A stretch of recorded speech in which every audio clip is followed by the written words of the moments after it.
നമസ്കാരം. ഏതാനും വർഷങ്ങൾക്ക് മുൻപ് സർവീസിൽ നിന്നും റിട്ടയർ ചെയ്ത ബിജു പ്രഭാകർ സർവാദരണീയനായ ഒരു സിവിൽ സർവീസ് ഉദ്യോഗസ്ഥനാണ്. അഡീഷണൽ ചീഫ് സെക്രട്ടറി റാങ്കിൽ റിട്ടയർ ചെയ്ത ബിജു പ്രഭാകർ പിണറായിയുടെ കാലത്ത് പദവികളൊന്നും റിട്ടയർമെൻറ്റിന് ശേഷം സ്വീകരിച്ചില്ല എന്നത് തന്നെ അദ്ദേഹത്തിൻ്റെ മഹത്വത്തിൻ്റെ തെളിവാണ്. ഡോക്ടർ കെ എം എബ്രാഹിമിനെയും വി പി ജോയിയെയും ഒക്കെ പോലെയുള്ള ധാരാളം പേർ റിട്ടയർമെൻറ്റിന് ശേഷം സർക്കാരിൻ്റെ കാലു തിരുമ്മി അതേ പദവിയിൽ തന്നെ തുടരുന്നതിനിടയിൽ ബിജു പ്രഭാകരനെ പോലൊരു ഉദ്യോഗസ്ഥൻ അത് വേണ്ടെന്ന് വെച്ചത് അദ്ദേഹത്തിൻ്റെ മഹത്വമായി തന്നെ കാണേണ്ടതുണ്ട്.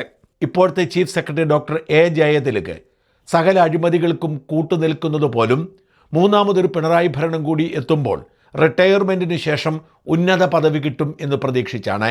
IAS ഉദ്യോഗസ്ഥന്മാർക്കറിയാം, അഥവാ കോൺഗ്രസ്സാണ് അധികാരത്തിൽ വരുന്നതെങ്കിൽ അവർ നേരത്തെ എങ്ങനെയായിരുന്നു എന്നതൊന്നും ഒരു ഘടകമേ അല്ല. ഏതെങ്കിലും ഒരു ഘടകകക്ഷി പാർട്ടി നേതാവിനെ സുഖിപ്പിച്ചാൽ അവർക്ക് നല്ല പദവികൾ കിട്ടുമെന്ന്. ആ ബിജു പ്രഭാകരൻ്റെ ഞെട്ടിക്കുന്ന ചില വെളിപ്പെടുത്തലുകൾ ഇന്നലത്തെ മനോരമ സൺഡേ സപ്ലിമെൻറ്റിൽ പ്രസിദ്ധീകരിച്ചിട്ടുണ്ട്. ബിജു പ്രഭാകർ എഴുതിയ നാം നമ്മെ കൊള്ളയടിക്കുമ്പോൾ എന്ന മനോരമ ബുക്സ് തന്നെ പുറത്തുവിടുന്ന ഒരു പുസ്തകത്തിൻ്റെ പ്രൊമോഷൻ എന്ന് വേണമെങ്കിൽ പറയാം ഇന്നലെ മനോരമ സൺഡേ സപ്ലിമെൻ്റ് നടത്തിയത്. മനോരമയെ സംബന്ധിച്ചിടത്തോളം ഇതൊരു ഇരട്ടി ലാഭമുള്ള ഏർപ്പാടാണ്. വിവാദം സൃഷ്ടിക്കുക, പുസ്തകം ഏറെ ശ്രദ്ധ നേടുക, അങ്ങനെ അവരുടെ വിപണനം നടക്കുക, അതിലൊന്നും തെറ്റൊന്നുമില്ല. ബിജു പ്രഭാകരൻ ഇപ്പോൾ പറയുന്ന കാര്യങ്ങൾ ഓരോന്നായി പരിഗണിച്ചാൽ അതൊക്കെ വാസ്തവമാണ് എന്ന് കണ്ടെത്തേണ്ടി വരും. ബിജു പറയുന്നു 2018 പ്രളയം മനുഷ്യനിർമ്മിതമായിരുന്നു എന്ന്. 2018 പ്രളയം മനുഷ്യനിർമ്മിതമായിരുന്നു എന്ന് തെളിവുകൾ ഇതിനോടകം പുറത്തു വന്നിരിക്കുന്നു. മനഃപൂർവ്വം അണക്കെട്ട് തുറക്കാതെ കരാറുകാരെ രക്ഷിക്കുന്നതിന് വേണ്ടി കോടികൾ അഴിമതി നടത്തി ജലസേചന മന്ത്രിയായിരുന്ന മാത്യു ടി തോമസ് തട്ടിപ്പ് നടത്തിയെന്ന് അദ്ദേഹത്തിൻ്റെ സഹപ്രവർത്തകനും പിന്നീട് മന്ത്രി കൃഷ്ണൻകുട്ടി വെളിപ്പെടുത്തിയ ശബ്ദരേഖയും നമ്മൾ കേട്ടതാണ്. അല്ലെങ്കിൽ തന്നെ ഹൈക്കോടതി നിയോഗിച്ച അമിക്കസ് ക്യൂറിയും ഇത് കണ്ടെത്തിയിരുന്നു. ഇന്നിപ്പോൾ സർക്കാരിൻ്റെ ഭാഗമായിരുന്ന ഒരു IASകാരൻ 2018 പ്രളയം മനുഷ്യനിർമ്മിതമായിരുന്നു എന്ന് പറയുമ്പോൾ അതിൻ്റെ പേരിൽ രക്ഷകവേഷം കെട്ടി പിണറായി വിജയൻ മുഖ്യമന്ത്രി സ്ഥാനത്ത് വീണ്ടും തുടർന്നു എന്നത് ഞെട്ടിക്കുന്ന ഒരു തിരിച്ചറിവായി മാറുന്നു. കോവിഡ് കാലത്ത് പിണറായി മന്ത്രിസഭയിലെ ഉന്നതന്മാരുടെ നേതൃത്വത്തിൽ കോടികളുടെ പർച്ചേസ് അഴിമതി നടന്നു എന്നും പറയുന്നു. നമ്മളൊരു ദുരന്തത്തിലേക്ക് നടന്നു പോയപ്പോൾ പത്രസമ്മേളനം നടത്തി അതിന് പേരിൽ രക്ഷകനും ക്യാപ്റ്റനുമായി മൈലേജ് ഉണ്ടാക്കിയ മുഖ്യമന്ത്രിയും അദ്ദേഹത്തിൻ്റെ പാർട്ടിക്കാരും സർക്കാരും ആ ദുരന്തത്തിൻ്റെ പേരിൽ അഴിമതി നടത്തി എന്ന് കൃത്യമായി വെളിപ്പെടുത്തുകയാണ് ആ സർക്കാരിൻ്റെ ഭാഗമായിരുന്ന doctor Biju Prabhakar. Kerala medical services corporation എന്ന ഒരു സ്ഥാപനം തന്നെ അഴിമതിക്ക് വേണ്ടി രൂപം കൊണ്ടതാണെന്നും KSRTCയിലെ എല്ലാ ഇടപാടുകളും അഴിമതിക്ക് വേണ്ടിയുള്ളതാണെന്നും ഈ രണ്ട് പ്രസ്ഥാനങ്ങളുടെയും തലപ്പത്തിരുന്ന ഡോക്ടർ ബിജു പ്രഭാകർ വെളിപ്പെടുത്തുന്നു. ലോകബാങ്ക് സഹായത്തോടെ നിർമ്മിക്കുന്ന ഒരു റോഡിനു വേണ്ടി 1800 ക്യൂബിക് മീറ്റർ പാറ പൊട്ടിക്കാൻ ഉള്ള അനുമതിയുടെ പുറത്ത് 1,80,000 ക്യൂബിക് മീറ്റർ പാറ പൊട്ടിച്ച് കോടികൾ ലാഭമുണ്ടാക്കാൻ ഒരു കമ്പനിയെ സഹായിച്ചതിൻ്റെ ഞെട്ടിക്കുന്ന വിവരങ്ങളും 108 ആംബുലൻസിൻ്റെ പിന്നിലെ അഴിമതി കഥയുമൊക്കെ തുറന്നു പറയുന്നുണ്ട് ഈ പുസ്തകത്തിൽ എന്നാണ് മനോരമയിലെ ഇന്നലത്തെ വെളിപ്പെടുത്തൽ. ഏതു സർക്കാർ വന്നാലും അഴിമതിക്ക് ചുക്കാൻ പിടിക്കുന്ന ചില ആളുകൾ അവർക്ക് ലാഭമുണ്ടാക്കാൻ വേണ്ടി ഈ രാഷ്ട്രീയക്കാർ നിന്നുകൊടുക്കുന്നതിൻ്റെ ഞെട്ടിക്കുന്ന വിവരങ്ങൾ ഈ പുസ്തകത്തിലൂടെ പുറത്തു വരും എന്നാണ് മനസ്സിലാക്കാൻ കഴിയുന്നത്. എന്തായാലും ബിജു പ്രഭാകർ തുറന്നുവിട്ടത് വലിയൊരു ഭൂതത്തെ തന്നെയാണ് എന്ന് പറയാതിരിക്കാൻ നിവൃത്തിയില്ല. പക്ഷെ അപ്പോഴും ബാക്കിയാവുന്ന ചില സംശയങ്ങളുണ്ട്. ഒന്നാമത്തെ സംശയം, ഒരു മന്ത്രിക്ക് അല്ലെങ്കിൽ ഒരു രാഷ്ട്രീയ നേതാവിന് ഒറ്റയ്ക്ക് അഴിമതി നടത്താൻ കഴിയില്ല. ഒരു മന്ത്രി അല്ലെങ്കിൽ രാഷ്ട്രീയക്കാരൻ അഴിമതി നടത്തണമെങ്കിൽ അതിനെ ആസൂത്രണം ചെയ്യാനും തക്കതായ ഫയൽ ഒപ്പിട്ട് കൊടുക്കാനും ഒരു ഉദ്യോഗസ്ഥൻ തയ്യാറാവണം. സാധാ ഉദ്യോഗസ്ഥർ മുതൽ വകുപ്പ് സെക്രട്ടറി വരെയുള്ളവർ ഒരുമിച്ച് നിന്നാൽ മാത്രമേ അഴിമതി നടക്കൂ. ബിജു പ്രഭാകർ പല വകുപ്പുകളുടെ മേധാവിയായിരുന്നു. ഇത്തരം അഴിമതി അദ്ദേഹത്തിൻ്റെ വകുപ്പിൽ നടന്നിട്ടുണ്ടെങ്കിൽ ഈ അഴിമതിക്കൊക്കെ ബിജു പ്രഭാകർ ഒപ്പം നിന്നിട്ടില്ലേ? അതോ ബിജു പ്രഭാകർ ഇത്തരം അഴിമതികൾ തടഞ്ഞോ? രാഷ്ട്രീയക്കാരെ കുറ്റം പറയുമ്പോൾ എന്തുകൊണ്ടാണ് ഉദ്യോഗസ്ഥരുടെ പങ്ക് മറച്ചു വയ്ക്കുന്നത്? ഉദ്യോഗസ്ഥർ നോ പറഞ്ഞാൽ ഒരു രാഷ്ട്രീയക്കാരനും അഴിമതി നടത്താൻ ആവില്ല എന്ന വസ്തുത എന്തുകൊണ്ടാണ് പറയാതിരിക്കുന്നത്?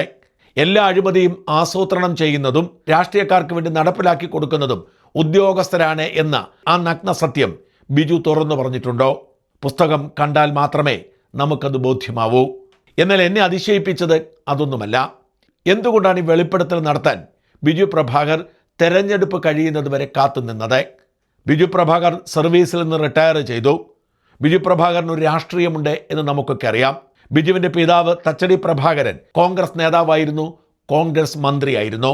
തച്ചടി പ്രഭാകരൻ്റെ മകനായ ബിജു പ്രഭാകരന് രാഷ്ട്രീയത്തോട് താല്പര്യമുണ്ടെന്ന് അദ്ദേഹം തുറന്നു പറഞ്ഞിട്ടുണ്ട്. അത്തരമൊരു സാഹചര്യത്തിലെങ്കിലും സർവീസിൽ നിന്ന് റിട്ടയർ ചെയ്ത സമയത്ത് തന്നെ ബിജു പ്രഭാകർ ഇത് പറയേണ്ടതായിരുന്നില്ലേ? അതുപോട്ടെ, ഈ തെരഞ്ഞെടുപ്പ് സമയത്ത് ഈ 10 വർഷം ഈ നാട് ഭരിച്ചു മുടിപ്പിച്ച, അഴിമതി നടത്തിയ, ധൂർത്ത് നടത്തിയ, ജനത്തെ ദ്രോഹിച്ച ഒരു സർക്കാരിനെ ഇറക്കിവിടാനുള്ള ഉത്തരവാദിത്തം ഏറ്റെടുക്കേണ്ടതായിരുന്നില്ല ബിജു പ്രഭാകർ? നമ്മുടെ നാടിനെ ബാധിച്ച പ്രളയവും കോവിഡും പോലും CPMകാർ അഴിമതി നടത്തി മുതലെടുത്തു എന്ന സത്യം വിളിച്ചു പറയാൻ ബിജു പ്രഭാകർ തെരഞ്ഞെടുപ്പ് കഴിയുന്നത് വരെ കാത്തിരുന്നത് എന്തുകൊണ്ടാണ്? അവിടെയാണ് നമ്മൾ 2 IASകാരുടെ പേര് എടുത്തു പറയേണ്ടത്. ഇപ്പോഴും സർവീസിലുള്ള പിണറായി സർക്കാരിൻ്റെ ധാർഷ്ട്യത്തിനും അഴിമതിക്കുമെതിരെ സർവീസിൽ നിന്നുകൊണ്ട് പടപൊരുതുന്ന 2 ഉദ്യോഗസ്ഥർ, ബി അശോകും പ്രശാന്തും. 2 പേരും അഴിമതിക്ക് കൂട്ടുനിൽക്കാത്തതുകൊണ്ട് അവർ അനഭിമിതരാണ്. ഒരാളെ സസ്പെൻഡ് ചെയ്ത് പുറത്തു നിർത്തിയിരിക്കുന്നു, മറ്റൊരാളെ സർവീസിനകത്ത് തന്നെ സസ്പെൻഡ് ചെയ്തതിന് തുല്യമായി മാറ്റി നിർത്തിയിരിക്കുന്നു. ഈ 2 പേരും റിസ്ക് എടുത്തുകൊണ്ട് ഇനി ഈ സർക്കാർ വരരുതേ എന്ന് മനസ്സിൽ കരുതി നിയമത്തിൻ്റെ നൂലാമാലകൾക്കുള്ളിൽ നിന്നുകൊണ്ട് തന്നെ ഈ സർക്കാരിനെ പ്രതിക്കൂട്ടിലാക്കുന്ന പല വെളിപ്പെടുത്തലുകളും നടത്തി. ആ ആർജവം എന്തുകൊണ്ടാണ് റിട്ടയർ ചെയ്തിട്ടും ബിജു പ്രഭാകർ എന്ന കോൺഗ്രസ്സുകാരന് ഉണ്ടാവാതെ പോയത്? അഥവാ പിണറായി ഒരിക്കൽ കൂടി അധികാരത്തിൽ വന്നാൽ തനിക്ക് പണി കിട്ടരുതേ എന്ന മുൻകരുതൽ മൂലമല്ലേ? ഇപ്പോൾ ഇങ്ങനെ തുറന്നു പറയാൻ കാരണം ഒരു കാരണവശാലും ഇടതുമുന്നണി അധികാരത്തിൽ വരില്ല എന്ന് ഉറപ്പായപ്പോഴല്ലേ? അല്ലെങ്കിൽ പിന്നെ എന്തുകൊണ്ടായിരുന്നു ഈ നിശബ്ദത? കോൺഗ്രസ്സുകാരനായ ബിജു പ്രഭാകരനെ മത്സരിക്കാൻ താല്പര്യമുണ്ട് എന്നെല്ലാവർക്കും അറിയാം. ഇക്കുറി ബിജു പ്രഭാകരനോട് മത്സരിക്കാമോ എന്ന് കോൺഗ്രസ് പാർട്ടി ചോദിച്ചതുമാണ്. ബിജു അതിന് തയ്യാറായില്ല. കാരണം ജയിക്കും എന്ന ഉറപ്പ് ബിജുവിനുണ്ടായിരുന്നില്ല, ഇടതുഭരണം മാറുമെന്ന ഉറപ്പും ബിജുവിനുണ്ടായിരുന്നില്ല. തെരഞ്ഞെടുപ്പ് കഴിഞ്ഞപ്പോൾ ബിജുവിന് ഉത്തമ ബോധ്യമായി സർക്കാർ മാറും, കോൺഗ്രസ് ഭരണത്തിൽ വരുമെന്ന്. ഇപ്പോൾ ധൃതി പിടിച്ച് ബിജു വെളിപ്പെടുത്തലുമായി രംഗത്ത് വന്നിരിക്കുന്നത് അടുത്ത പാർലമെന്റ് തെരഞ്ഞെടുപ്പിൽ കോൺഗ്രസ് സീറ്റിൽ മത്സരിക്കാനാണ് എന്ന് സംശയിച്ചാൽ സംശയിക്കുന്നവരെ കുറ്റം പറയാൻ പറ്റുമോ? KC വേണുഗോപാൽ മുഖ്യമന്ത്രിയാവുന്ന സാഹചര്യമുണ്ടായാൽ ആലപ്പുഴയിൽ ഒരു ഒഴിവുണ്ടാകുന്നു എന്നതാണ് ഒരു സാധ്യത. അതല്ല, ഇനി ഈ തെരഞ്ഞെടുപ്പ് അങ്ങ് കഴിഞ്ഞു പോയാലും അടുത്ത ലോക്സഭാ തെരഞ്ഞെടുപ്പിൽ തിരുവനന്തപുരത്ത് ശശി തരൂർ മത്സരിക്കുന്നില്ല എന്ന് ഏതാണ്ട് ഉറപ്പാണ്. ആ സാഹചര്യത്തിൽ തിരുവനന്തപുരത്ത് മത്സരിക്കാനും ബിജുവിന് താല്പര്യമുണ്ട് എന്നാണ് ബിജുവിനെ അറിയാവുന്നവർ പറയുന്നത്. ഈ സീറ്റിന് വേണ്ടിയാണോ ബിജു പ്രഭാകർ ഇങ്ങനെയൊരു വെളിപ്പെടുത്തൽ നടത്തുന്നത്? ബിജു മത്സരിക്കുന്നതിൽ തെറ്റൊന്നുമില്ല.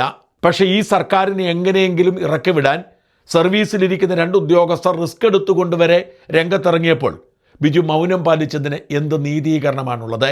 ബിജുവിൻ്റെ വാക്കുകൾ ആത്മാർത്ഥതയുള്ളതായിരുന്നെങ്കിൽ ഈ തെരഞ്ഞെടുപ്പിന് മുൻപ് ഈ അഭിമുഖം കൊടുക്കുകയും ഈ പുസ്തകം പുറത്തുവിടുകയും ചെയ്യണമായിരുന്നു. ബിജു പ്രഭാകരൻ്റെ ആത്മാർത്ഥതയെ അതുകൊണ്ട് തന്നെ സംശയത്തോടെ കാണാൻ നിവൃത്തിയുള്ളൂ എന്ന് ഖേദപൂർവ്വം പറയട്ടെ.